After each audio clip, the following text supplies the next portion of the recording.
Hi friends, எல்லாருக்கும் வணக்கம்.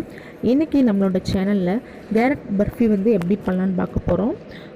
ரொம்ப சிம்பிளான மெத்தடில் எல்லார் வீட்லேயும் இருக்கக்கூடிய திங்ஸை வச்சு தான் இன்றைக்கி நம்ம பண்ண போகிறோம். இப்போ இந்த சுச்சுவேஷனில் பார்த்திங்கன்னா எல்லாருமே வீட்டில் தான் இருப்போம். குழந்தைங்களுக்கு ஏதாவது வந்து ஸ்வீட் சாப்பிடணும்னு ஆசையாக இருக்குது அப்படின்னா நம்ம ஹெல்த்தியானது கூட கேரட் வந்து இந்த மாதிரி பண்ணி கொடுங்க, ரொம்பவே நல்லாயிருக்கும். ஃபஸ்ட்டு அதுக்கு ஒரு பேன் வச்சுக்கோங்க. பேன் வந்து நல்லா ஹீட் ஆனதுக்கப்புறமா ஒரு டேபிள் ஸ்பூன் அளவுக்கு நெய் விட்டுக்கோங்க. நெய் வந்து ஹீட் ஆனதுக்கப்புறமா ஒரு கப் அளவுக்கு கேரட்டை வந்து நல்லா நான் வந்து மிக்சியில் போட்டு அடிச்சிருக்கேன். நீங்கள் துருவி போடுறனாலும் போட்டுக்கலாம். நம்ம இந்த மாதிரி துருவி போடுறத விட நீங்கள் அரைச்சி போட்டோம் அப்படின்னா டைம் வந்து கொஞ்சம் சேவ் ஆகும், ஈஸியாக வந்து அது வந்து நல்லா வதங்கி வரும். அதுக்காக தான் நம்ம எந்த கப்பில் கேரட் எடுத்துருக்கோமோ அதே கப்பில் ஒரு கப் அளவுக்கு தேங்காய் வந்து நல்லா துருவி எடுத்துக்கோங்க.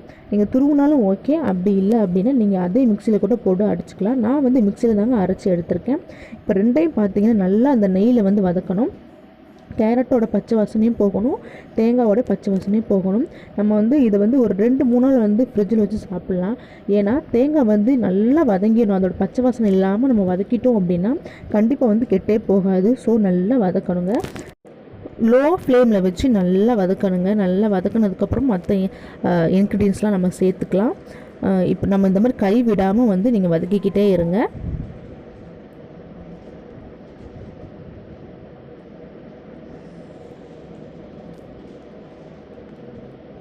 இப்போ நல்லா ட்ரை ஆகி நல்லா வதங்கி வரும். இந்த டைமில் பார்த்தீங்க அப்படின்னா நம்ம வந்து எந்த கப்பில் வந்து தேங்காயும் கேரட் எடுத்தோமோ அதே கப்பில் ஒரு கப் அளவுக்கு சுகர் எடுத்துக்கோங்க. சுகர் எடுத்து நம்ம ஆட் பண்ணிக்கணும். இப்போ பார்த்தீங்கன்னா கேரட்டோட பச்சை வாசனையும் போயாச்சு, தேங்காயோட பச்சை வாசனையும் போயாச்சு. இப்போ வந்து நம்ம சுகர் சேர்த்துக்கலாம். நீங்கள் வந்து சுகர் சேர்த்ததுக்கப்புறமா கொஞ்சம் மெல்ட் ஆகி கொஞ்சம் தண்ணி விடும். ஸோ நீங்கள் வந்து அது வந்து நீங்கள் பயப்பட தேவையில்லை.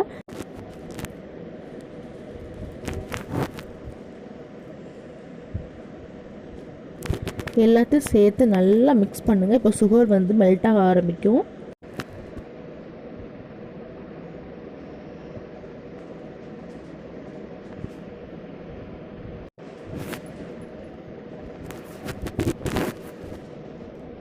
நம்ம சேர்த்துருக்க நெய் வந்து லைட்டாக வந்து பிரிஞ்சு வர ஆரம்பிக்கும். உங்களுக்கு பார்க்கும்போது தெரிஞ்சிருக்கும். நல்லா பிரிஞ்சு வந்து நம்ம தவாவில் வந்து அது ஒட்டாமல் வரணுங்க. அந்த அளவுக்கு வந்து நம்ம வந்து நல்லா வேக வச்சு எடுத்துக்கணுங்க.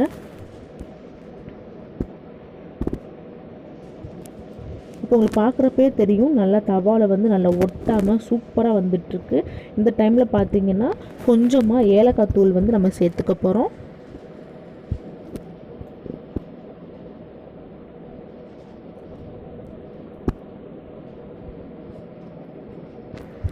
ஏலக்காய் தூள் சேர்த்துட்டு நல்லா மிக்ஸ் பண்ணிடுங்க. மிக்ஸ் பண்ணிவிட்டு நம்ம ஸ்டவ்வை வந்து ஆஃப் பண்ணிடலாம்.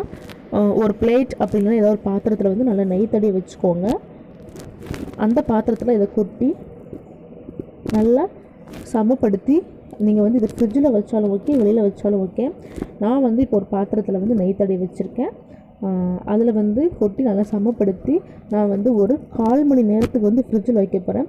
ஃப்ரிட்ஜில் வச்சிட்டோம் அப்படின்னா சீக்கிரமாகவே கொஞ்சம் இறுக்கம் கொடுக்கும், நம்ம வந்து பீஸ் போடுறதுக்கு ஈஸியாக இருக்கும். ஸோ அதுக்காக தான். இல்லை நீங்கள் வெளியில் வைக்கிறதுனால வெளியில் வச்சுக்கலாம்.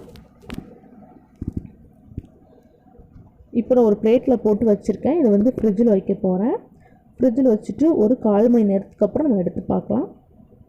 இப்போ வந்து பாருங்கள், ஒரு 1/4 மணி நேரத்துக்கு அப்புறம் எடுத்திருக்கேன். நீங்கள் தட்டி பார்த்தீங்கன்னா தெரிஞ்சிருக்கும் எவ்வளோ கொஞ்சம் ஹார்டாக இருக்குதுன்னு. இந்த டைமில் வந்து நமக்கு பீஸ் போடுறதுக்கு ரொம்ப ஈஸியாக இருக்கும். உங்களுக்கு வேணுன்ற சேஃபில் வந்து நீங்கள் பீஸ் போட்டுக்கலாம். அவ்வளோதாங்க. ரொம்ப சிம்பிளான மெத்தடில் ரொம்ப ஹெல்த்தியான ஒரு ஸ்வீட் வந்து நம்ம ரெடி பண்ணிட்டோம். கண்டிப்பாக நீங்கள் எல்லாம் ட்ரை பண்ணி பார்த்துட்டு எப்படி இருக்குன்னு சொல்லுங்கள். தேங்க்யூ.